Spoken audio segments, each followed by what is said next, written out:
Bonjour et bienvenue dans la méthode Bitcoin, j'espère que vous allez bien, joyeuse Pâques à tous. Et on va regarder un petit peu ce qui s'est passé. On a eu une action assez intéressante, un dimanche inutile, un week-end relativement inutile, un lundi qui fait peur mais qui était une super opportunité de trade au pluriel. Et maintenant une situation qui a changé.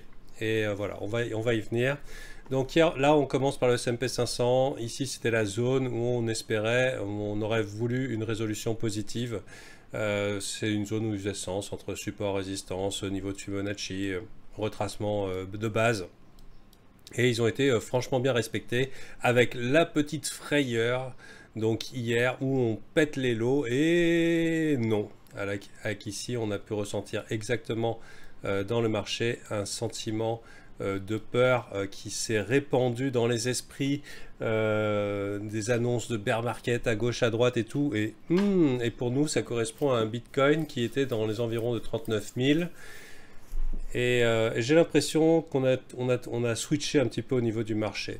Alors, là, je commence par le S&P 500, les indices boursiers, donc les assets à risque, parce qu'on est corrélé. Et c'est important de savoir un petit peu parce que c'est aussi là que ça se joue.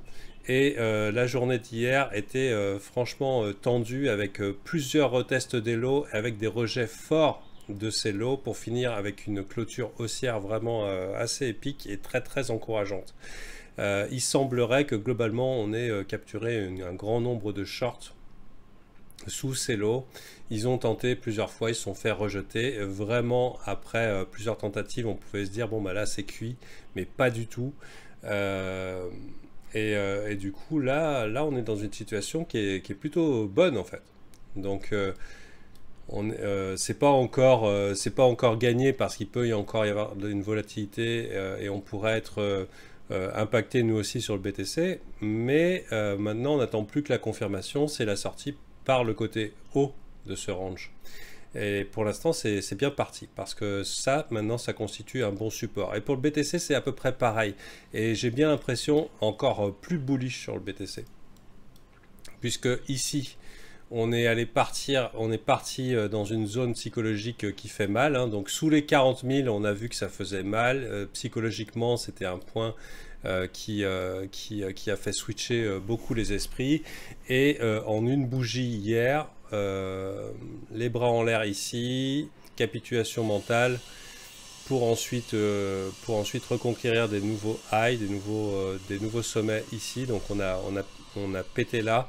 C'est à mon avis un pattern bullish. Bon, c'est pas encore gagné parce qu'on aurait très bien pu finir la journée à 42 ou 43. C'était bien parti pour, mais ça a un petit peu faibli en fin de journée. Il y a encore des signaux mixés, mais volume profile, on a beaucoup de vendeurs qui sont coincés au niveau de cette zone, donc tous les vendeurs qui ont vendu sous les 40 000. Donc à mon avis, maintenant 40 000, c'est un signal fort, et à mon avis, on ne devrait pas voir, si on est bullish, on ne voudrait pas voir une clôture daily sous les 40 000. Ça ferait pas vraiment sens avec le fait que pour l'instant, ce sont les bears qui ont perdu. Donc les vendeurs et qui sont coincés et les bulls, les acheteurs qui sont gagnants. Donc on est dans une situation de marché où le mental a switch, où les gens sont un petit peu en déni face à cette montée, ne savent pas trop comment agir, ont tendance à vouloir vendre les rallyes, mais à mon avis on passe dans un marché où les dips sont faits pour être achetés. Voilà. Pour moi c'est tout dip est fait pour être acheté dans ce type de marché. Le switch a déjà eu lieu et je vois bien les gens lutter contre ce move. J'ai des signaux mixés qui fait que j'exclus pas une petite frayeur temporaire, mais je dirais que ça ne serait qu'une bonne entrée. Donc tout ce qui, s'il y a un truc qui dépasse des 40K, ça s'achète, quitte à revendre si ça clôture en dessous, la daily. Voilà, ça me paraît être une bonne stratégie. Mais ça me paraît aussi complètement ok de se positionner acheteur ici et de se dire ok, bon bah les bears ils ont eu leur tentative, une fois sous les 40 000 ils n'ont pas réussi, deuxième fois ils n'ont pas réussi, troisième fois ils n'ont pas réussi, là ils pensaient avoir gagné et ils se sont fait niquer. Ça commence à faire beaucoup de shorts accumulés. Ça me paraît complètement ok de prendre une position de swing trader, donc là un petit peu plus long terme en me disant Bon, on arrive dans une bonne période. Le S&P 500, il a l'air d'avoir fait le taf. On peut mettre un stop ici, ce qui n'est pas énorme, hein, 6%, un stop Bitcoin. Ça serait assez étonnant qu'on vienne nous stopper. Et si on vient nous stopper, ça serait clair. Ça veut dire que la tendance est baissière. C'est pour ça que c'est un bon emplacement pour le stop. Parce que l'invalidation du mouvement bull serait claire. Parce que si on perd là, ça veut dire qu'on va perdre potentiellement ici et qu'on irait voir chercher 37 000, 34 000. Mais pour l'instant, les bears, ils sont la tête sous l'eau. Ils attendent de sortir de leur position. Ils se sont fait coincer pour beaucoup ici dans cette zone, 39 600. Il y en a qui pourraient vouloir essayer de pousser, mais je doute qu'on retouche sous les 40K. En tout cas, voilà. Pour moi, ça me paraît vraiment joli l'action d'hier. En sachant que dans le groupe, eh ben, on était plutôt bullish hier. Peut-être un petit peu trop, c'est pour ça que j'ai clôturé mon long dans la fin de journée. Parce que c'était vraiment très très encourageant. Maintenant, s'il y avait un biais à garder, ça serait un biais qui serait bullish pour moi. On peut regarder quelques métriques. Le métrique, c'est que à peine on a commencé à latéraliser ici que le funding a commencé à virer, le predicted funding a commencé à virer négatif. On a un ratio long short qui est vraiment bas du côté public. On a vu beaucoup d'influenceurs capituler, voire mettre des vidéos alarmantes, des gens qui étaient un petit peu paralysés hier et qui se disaient ah putain qu'est-ce que je fais maintenant, comme s'il fallait qu'ils apprennent le trading. Bon, j'ai pu le constater dans mon groupe parce que le marché était chiant et il y en a beaucoup qui apprennent à trade. Et ils sont pas trop studieux, mais d'un coup il y a l'action et puis d'un coup il faut qu'ils apprennent le trading en un jour pour pouvoir prendre position. Donc j'ai bien l'impression qu'il se passe quelque chose. Sur le marché des altcoins, le fait que tout est rebondi, bon, bah, c'est un peu l'écho du prix du Bitcoin. Il va falloir quand même être sélectif parce qu'il n'y aura pas, à mon avis, c'est possible qu'il n'y aurait pas de la lumière partout. Hein, il n'y aura peut-être pas de l'amour partout, mais il y a des noms qui se font remarquer. Et donc, à mon avis, ça reste quand même un marché plus de traders que de holders, parce qu'il faut vraiment beaucoup d'adaptabilité. Mais en tout cas, on paraît bien pour un bon petit rallye, de quelques temps. Ça me paraît positif. Et par exemple, j'exclus pas... par exemple, ce trade là où j'ai mis le stop, donc c'est bien de mettre un stop et de définir son entrée. Et un risque, ça veut dire que c'est ok de perdre. Quand je mets ça veut dire que je prends un risque par rapport à une récompense. Et le risque, ça veut dire que je n'exclus pas la possibilité de perdre. Il y a des gens, ils disent ah putain, il a perdu, c'est sûrement un mauvais trader.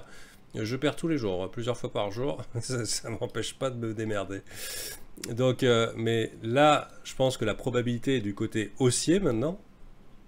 Mais à partir du moment où je définis mon risque, ça veut dire que je n'exclus pas la possibilité que j'ai tort. Et c'est pas une condition pour déterminer si j'ai raison ou pas. Enfin, pour être gagnant sur le marché, c'est juste que si jamais je perds, je suis OK avec la somme perdue et je peux continuer ma carrière. Donc maintenant, par rapport à la récompense potentielle, je pense, alors là je suis un petit peu, là je vous la joue safe pour le stop. On peut mettre le stop légèrement sous les 39 000, je pense pas qu'on ira. Si on y va, ça serait plutôt bearish. Mais là, je pense qu'on est quand même relativement safe et on aurait un risque-récompense. Donc, par exemple, un TP1 qui serait dans les 45 000, ce serait pas mal. On va se mettre un petit peu en délit pour avoir un visuel par rapport à des zones de pivot précédents. On va virer le VPVR, ce ne sera pas nécessaire. Ouais, donc par exemple, vraiment target conservatrice.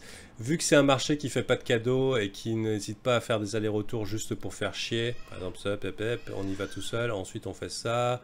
Et pour la deuxième étape, je vois bien les 50 000 ou 50 200. Et à partir de là, probablement, il faudra revoir un petit peu quelle est la situation de marché. Malheureusement, je pense que de la même manière que 39 000 a été un switch psychologique bearish pour beaucoup de gens qui d'un coup leur univers up only s'est effondré. Je serais pas étonné qu'à 50 000 on repasse dans un mode psychologique de la foule qui serait du genre ah là là on va à 1 million. Ouais. Et non en fait.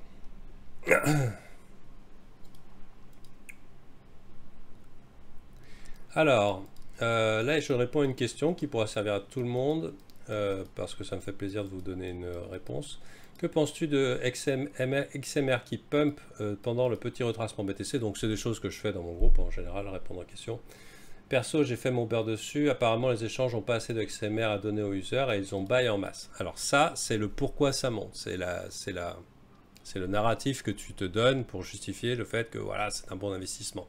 En général, quand quelque chose monte, on va chercher pourquoi ça monte, on rationalise et après, on est bien dans notre investissement. Donc, sache que ça monte parce que c'est rentable, parce que globalement, il y a plus de gens qui ont vendu qu'ils ont acheté. Peut-être il y a de liquidité ou pas.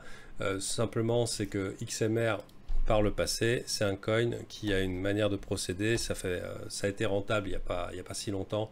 Je ne vois pas pourquoi Oula. Ça n'a rien à voir. Bon site. Hein. XMR. Putain, c'est pas du tout ça.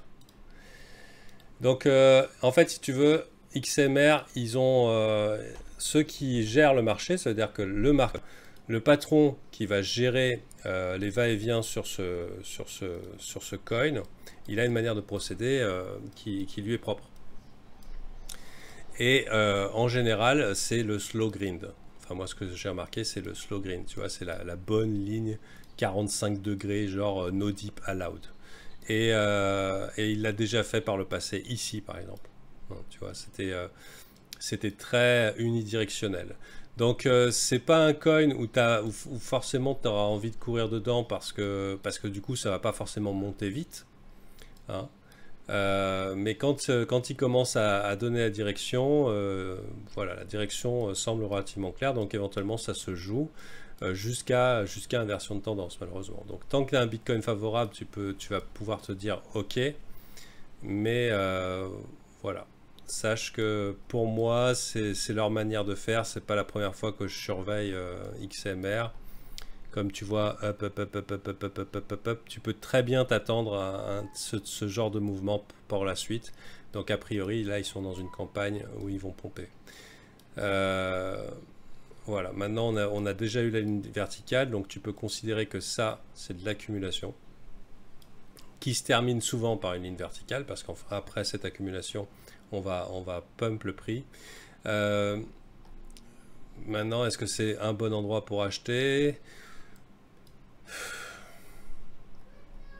Je sais pas. Ça me viendrait pas à l'esprit. J'aime pas ce genre de mouvement personnellement. J'ai pas d'avantage à le trade. Je dirais que les dips sont faits pour être achetés. Si t'es pas pressé, l'avantage c'est que tu as juste à te dire bon, bah si l'oblique elle est pétée, bah c'est fini. C'est à partir du moment où ça s'installe en dessous, ça veut dire qu'ils ont fini leur move. Ça, tu vois, ça reste relativement clair. Ok. Eh ben, c'était un petit bonus comme ça. Je sais pas si ça vous parle ou pas. C'est juste de l'observation personnelle sur XMR. On a du coup XMR qui est un proxy, donc ça aussi pour les coins, en mode comment ça s'appelle, anonyme. Donc du coup Zek aussi, peut-être qu'il pourrait reprendre. Ici Zek lui aussi nous fait un V-bottom swing failure pattern, comme le BTC. Donc pourquoi pas. Après ce petit short squeeze hier du BTC, je pense qu'il en a encore sous le coude, qu'il peut encore short squeeze. Mais personnellement, je ne vais pas me focus sur BTC après le prochain short squeeze. Mon objectif sera plutôt d'attendre quand tout le monde va vouloir attendre le prochain move BTC et que finalement ça fait plus grand chose. Pourquoi pas essayer de choper quelques plays sur les alts. Donc de mon avis, on garde quand même un œil sur les indices parce que c'est eux qui font qui donnent la température. Pour l'instant, c'est plutôt encourageant. À partir du moment où ça se met à casser ici, c'est très encourageant. Ça veut dire qu'on est reparti pour tester les highs. dans cette zone-là. Les highs précédents là et celui-ci. Alors, voilà. Et puis, enfin, on va dire celui-là, quoi, pour pas choquer personne. Et puis voilà. Moi, je pense qu'on est bien pour un joli fin avril, début mai. Et il était temps. Voilà, donc profitez des beaux jours. Maintenant, mon biais sur les cryptos est bearish long terme, enfin jusqu'à preuve du contraire. Donc j'ai une théorie sur les marchés, c'est que globalement, on va se taper des rallyes comme ça. On va se taper des beaux rallyes qui durent 15 jours, des trucs genre magnifiques, et suivi de mouvements baissiers à l'approche des augmentations de taux d'intérêt FOMC Fed. Donc voilà. Et du coup, les cryptos, ce ne sera pas différent. Donc ça se trouve, on aura des mouvements comme ça. Malheureusement, si on voit ça, pour moi, ça me paraît un peu trop long. Tu vois, ça peut se terminer par une cassure d'un bear flag. Et voilà, ça me paraît ça me paraîtrait trop long et trop de longues accumulées. Si jamais c'est ça qui se passe pour les cryptos, pour nous dire ça va bien se passer pour le Bitcoin. Pour que ça se passe vraiment bien pour le Bitcoin, il faut un Bitcoin qui s'installe au-dessus des 50 000 et qui ne veuille plus revenir en arrière et que les gens soient bearish. Pour l'instant, les gens ne sont pas bearish. Les gens en crypto, ils ont un biais bullish permanent. Voilà. Bonne journée à vous et à la prochaine.